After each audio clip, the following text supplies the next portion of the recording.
Hai semuanya, gimana kabar kalian? Selamat datang kembali di segmen Nyakut Bareng. Di video kali ini kita akan update untuk apa yang sudah terjadi dalam semingguan terakhir dan kita lihat minggu depan kira-kira ada news apa ya. Teman-teman, hari ini tanggal 18 Februari, kita ada di hari Sabtu ya, di penghujung minggu eh di bulan Februari ini dan ya kita akan lihat seperti apa data-data ekonomi semingguan terakhir. Yang penting-penting aja itu kita dapat data soal CPI di hari Selasa kemarin tanggal 14 Februari. Ini malam Valentine ya, kita dapat data soal CPI yang ternyata menunjukkan tren terjadi penurunan inflasi. Dari sebelumnya 6,5% turun ke 6,4%. Meskipun ini masih cenderung di atas daripada ekspektasi daripada market. Jadi market itu berekspektasi inflasi bisa turun ke 6,2. But at the end ya turunnya lumayan 0,1% saja. Terus dari CPI atau data inflasi yang inti itu ternyata sesuai dengan forecast, teman-teman. Jadi masih bertahan di kisaran 0,4 ya. Sebelumnya juga 0,4. Jadi inflasi bisa dibilang stabil setelah beberapa kenaikan suku bunga yang dilakukan The Fed. Terus dari hari Rabunya kita dapat data CPI untuk Inggris. Ternyata dari data ini menunjukkan bahwa inflasi di sana turun lebih dalam ya. Inggris, good point, itu dia turun sekitar 0,4%. Which is sekarang perlahan-lahan nih untuk beberapa negara inflasinya udah cenderung mulai mengalami penurunan. Which is ini artinya bagus. Terus dari penjualan retail di Amerika Serikat sendiri ini masih cenderung kuat. Artinya daya beli penjualan barang di sana juga masih cukup bagus. Jadi ya mengukur posisi daripada daya beli di sana ya itu masih bagus. Terus kalau dilihat dari indeks manufaktur Fed Philadelphia ini menunjukkan tren yang menurun ya. Berarti manufaktur di sana orang-orang dalam hal ya produksi barang itu di sana mengalami kesulitan, teman-teman. Mungkin ini ada pengaruh juga sama winter, kita juga bisa membuka peluangnya ke sana. Terus dari data hari Kamis ini ada data penting yaitu dari data PPI, Production Price Index. Kalau kita lihat dari datanya ini mengalami tren penguatan. Which is dari data ini menunjukkan bahwa inflasi di sana dari sisi produsen itu ternyata mengalami kenaikan. Artinya harga-harga barang yang dipakai oleh produsen, mungkin dia ada produksi apa, itu mengalami peningkatan sehingga harga jual dari para produsen ini juga tentunya harus dinaikkan. Nah, ini akan berdampak nanti sama yang namanya uh, inflasi di data berikutnya. Mungkin akan masih menguat, teman-teman, kalau kita melihat dari data PPI yang naik di kesempatan hari Kamis tanggal 16 Februari lalu. Selain itu juga dari beritanya itu ada pembatasan kebijakan minyak Rusia ya. Kalau kita cek dari berita Rusia batasi. Jadi ada kebijakan dari Rusia yang paling baru, mana ya beritanya, kita coba cek dia. Ini berita yang baru, Uni Eropa dan G20 itu kan membatasi pembelian minyak ke Rusia dan Rusia pun juga akhirnya mengurangi produksi mereka, teman-teman. Dan ini tentunya akan berdampak sama kemungkinan harga minyak yang kembali menguat ke depannya. Jadi kita harus prepare semuanya. Sepertinya data inflasi di periode berikutnya ini bakalan sangat-sangat penting dan bisa menggetarkan market. Apalagi kalau inflasinya naiknya cukup tinggi. Jadi teman-teman udah mulai bisa hati-hati di posisi sekarang ya. Lalu minggu depan kita dapat data apa saja? Kalau kita lihat dari sini, ini masih ada hari libur di hari Senin untuk Amerika Serikat karena ada hari ulang tahun Washington, ibu kota mereka. Terus dari China ini akan ada suku bunga utama kredit ya. Saat ini ada di 3,65%. Terus dari Inggris hari Selasa kita bakalan dapat PMI Composite Index, terus juga indeks manajer pembelian atau PPI untuk Inggris. Ini akan sangat-sangat penting untuk melihat seperti apa kondisi pembelian manufaktur dan juga jasa di sana. Terus di hari Kamisnya kita bakalan ada hasil Rafat hasil rapat FOMC. Ini mungkin membahas sesuatu yang cukup penting yang berhubungan sama suku bunga. Ini dari Amerika Serikat. Terus ada data CPI juga untuk hari Kamisnya. Ini juga mungkin akan menjadi poin yang sangat penting. Kalau kita lihat dari forecast-nya, inflasi diprediksi masih naik untuk Eropa, teman-teman. Dari sebelumnya 8,5 itu naik ke 8,6. Jadi naiknya sedikit. Terus ada pembacaan PDB untuk Amerika Serikat dan juga klaim pengangguran awal. Di sini akan sangat penting di hari Kamis ya. Jadi hati-hati buat teman-teman hari Kamis 23 Februari. Terus masih ada data-data yang lain yaitu PCE. Untuk Amerika Serikat, data ini menunjukkan untuk bulan Januarinya. Ini juga bakalan sangat penting buat market. Jadi itulah news-news yang bakalan kita dapetin di minggu depan, teman-teman. Jadi prepare yourself. Untuk FOMC berikutnya itu akan diadakan 4 minggu 4 hari lagi. Yang mana itu adalah bulan Maret. Bulan Maret kalau kita lihat dari sini tanggalnya tanggal 23 jam 1 dini hari. Tanggal 23 Maret jam 1 dini hari bakalan dapat data untuk inflasi Amerika Serikat. Kalau kita lihat dari data sementara untuk forecast-nya itu masih berpotensi buat naik ke 5%. Berarti itu kenaikan sekitar 25 basis point. Jadi ya lebih banyak orang yang setuju kalau The Fed masih bisa naikin suku bunga sampai kira-kira 25 basis point. Sementara ada 18 responden yang merespon The Fed berpotensi buat naikin sekitar 50 basis point. Ya kita lihat lah nanti bakalan naikin berapa persen. Dari berita market kripto itu digegerkan sama kejadian SEC yang tiba-tiba hantam Kraken ya. Layanan Kraken terutama stakingnya itu dihentikan karena dianggap Kraken ini melanggar regulasi di Amerika Serikat dan Kraken itu didenda teman-teman sebesar 454,35 miliar sehingga mereka harus bayar itu ya. Jadi ya tuduhan ini terus berlanjut. SEC kemarin juga menyerang Paxos sebagai penyedia BUSD untuk Binance ya, penerbit dari BUSD. Paxos itu juga akhirnya dapat surat nih dari SEC dan kedepannya untuk stablecoin tentunya bakalan diregulasi. Tidak hanya itu, Paxos juga melakukan burning sebesar 27 triliun dalam 2 hari terakhir.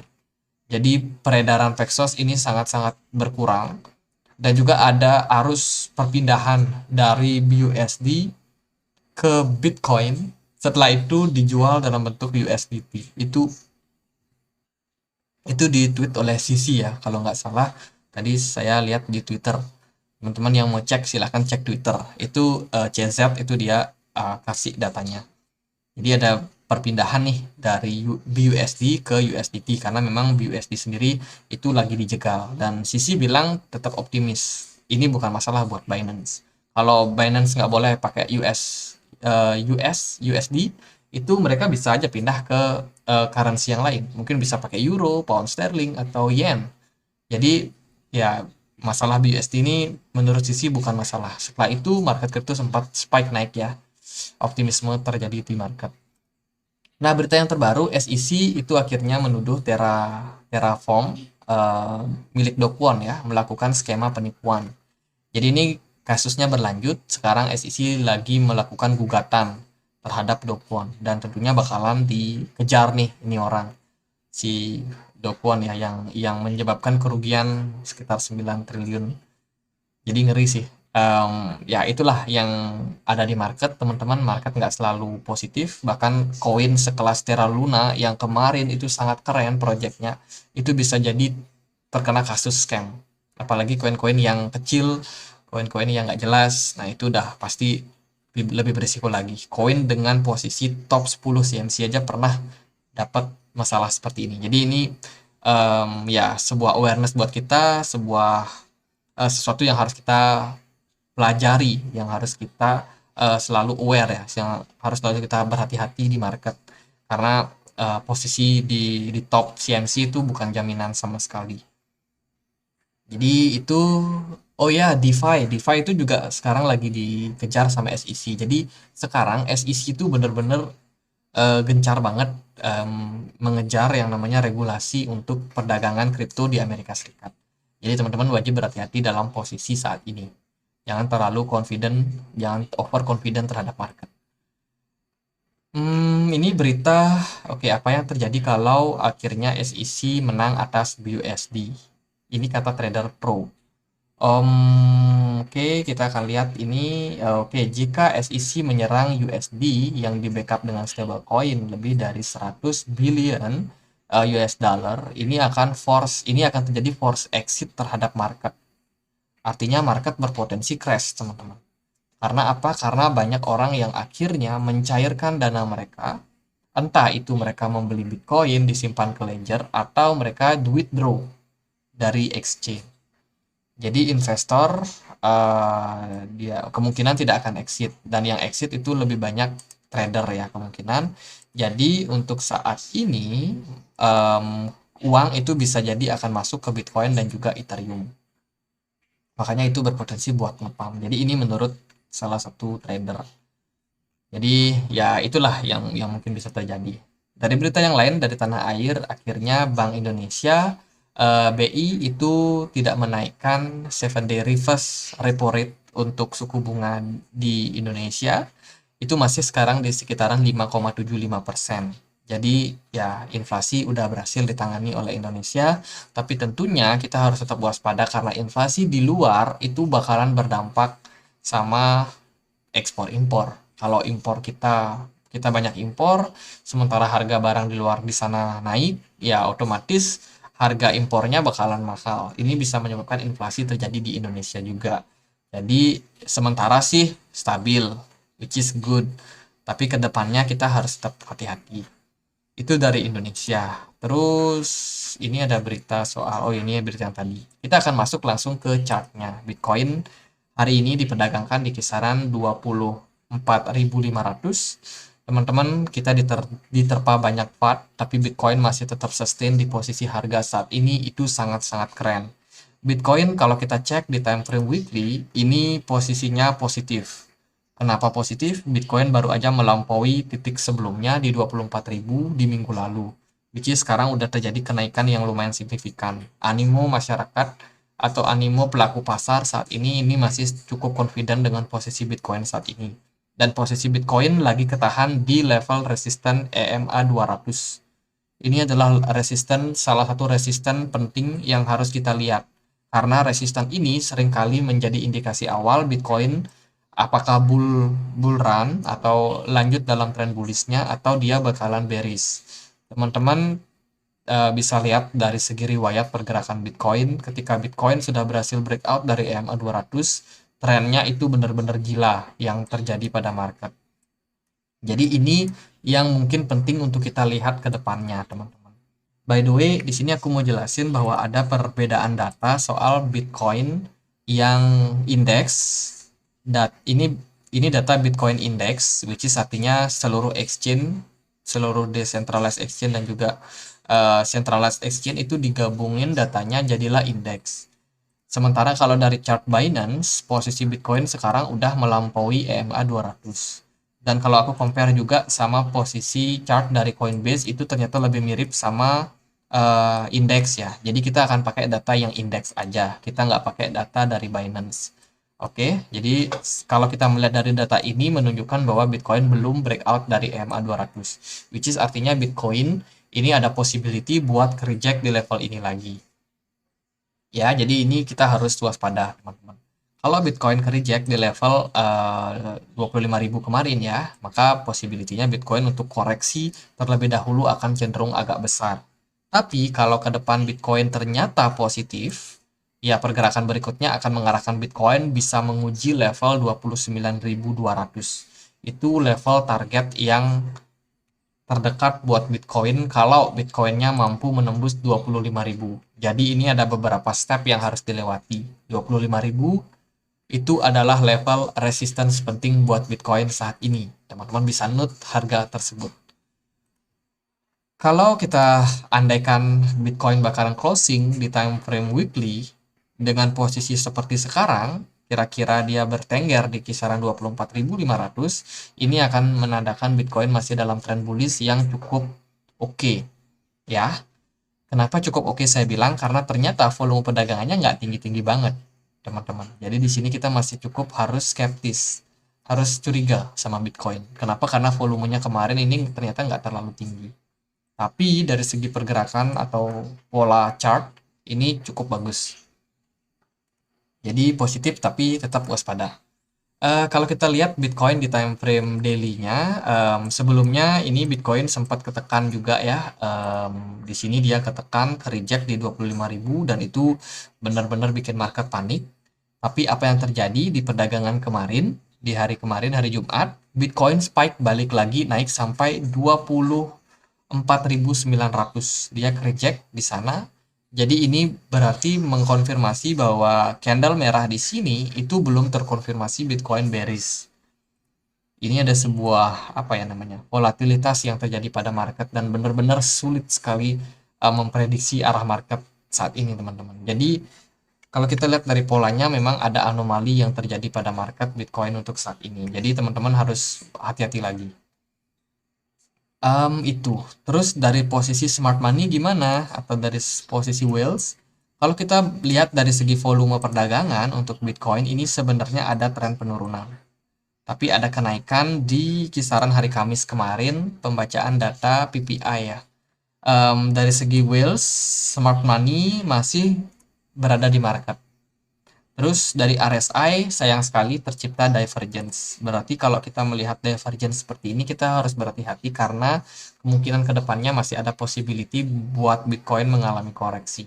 Tapi yang terjadi saat ini posisinya masih cenderung positif. Mungkin koreksi bakalan terjadi dalam beberapa minggu ke depan. Entah itu 2 minggu lagi atau mungkin minggu depan, tapi mungkin dalam jangka waktu pendek beberapa hari ke depan masihlah ada possibility buat Bitcoin kembali menguat. Nah, kemarin setelah kita lihat ya Bitcoin ini berhasil invalidate untuk level resistance di kisaran 24.000 dan dia bikin higher high baru. Berarti kalau kita lihat trennya kurang lebih bakalan mirip seperti ini. Jadi mungkin tren Bitcoin masih bakalan seperti ini. Jadi kalau udah seperti ini maka ya arah ke depannya mungkin Bitcoin masih bisa koreksi tapi masih ada possibility buat Bitcoin spike naik lagi. Oke, itu kurang lebih kira-kira pergerakan dari Bitcoin ke depannya.